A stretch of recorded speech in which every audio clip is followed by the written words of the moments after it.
Mesdames et messieurs, bonjour et bienvenue sur Une Minute dans le Monde. Plus de 40 000 Burkinabés sont arrivés au Mali depuis décembre dernier. D'autres continuent d'arriver chaque jour par centaines, selon le Haut Commissariat des Nations Unies pour les réfugiés. Ces familles fuient le Burkina Faso au rythme des violences qui endeuillent le pays. Un pic important a été constaté depuis le début de mars 2024.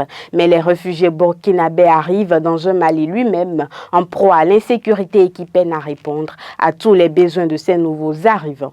Majoritairement des femmes et des enfants, ces réfugiés rejoignent un cohort de l'autre côté de la frontière et où plus de 25 000 réfugiés ont déjà été enregistrés, mais également Mopti, Bandiagara, San ou d'autres localités du centre du Mali. Pourtant, ces réfugiés burkinabés ne sont pas à l'abri de recroiser des horreurs.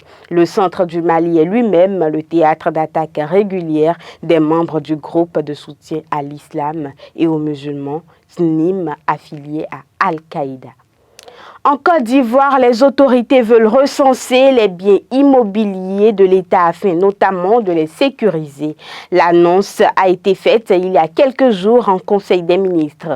En tout, près de 48 000 biens doivent être passés au crible.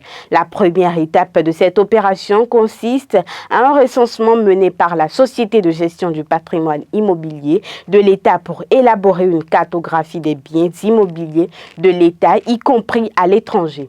La seconde étape de ce processus est de sécuriser juridiquement ces biens qui n'ont pas systématiquement été immatriculés après la période coloniale. Il faut noter que la période de recensement pourrait durer 2 ans et devrait notamment se focaliser sur les principaux districts comme Abidjan et Yamoussoukro ainsi que sur les villes de plus de 200 000 habitants.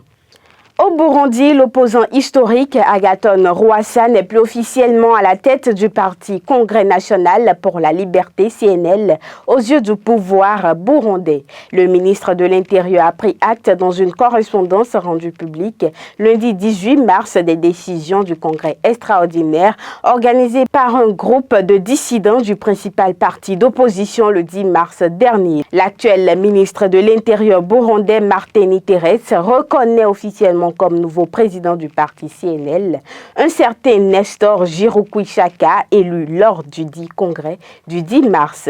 Ce n'est pas la première fois qu'Agathon Rwasa est débarqué manu militari de la présidence de son parti. Dans les mêmes conditions, Agathon Rwasa avait déjà perdu la tête de son parti en 2010. À l'époque, les Forces nationales de libération FNL, là aussi au cours d'un congrès organisé par un petit groupe de frondeurs sous la protection du pouvoir. Le gouvernement s'était empressé ensuite de reconnaître ces dissidents comme les dirigeants officiels du principal parti d'opposition de l'époque. Pour finir, au Soudan du Sud, le gouvernement a acté la fermeture des établissements scolaires en raison d'une vague de chaleur inédite le week-end écoulé. Les températures ont atteint samedi 16 mars les 45 degrés Celsius dans ce pays tropical d'Afrique de l'Est, particulièrement vulnérable au changement climatique.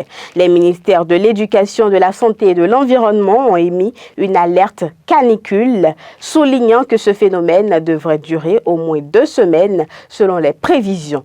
Des cas de décès liés à une chaleur excessive auraient déjà été signalés selon les autorités. Conscientes des graves risques que ces fortes chaleurs représentent pour les enfants, elles décrètent 3 jours de fermeture pour toutes les écoles à compter de ce lundi 18 mars 2024 pour une durée indéterminée.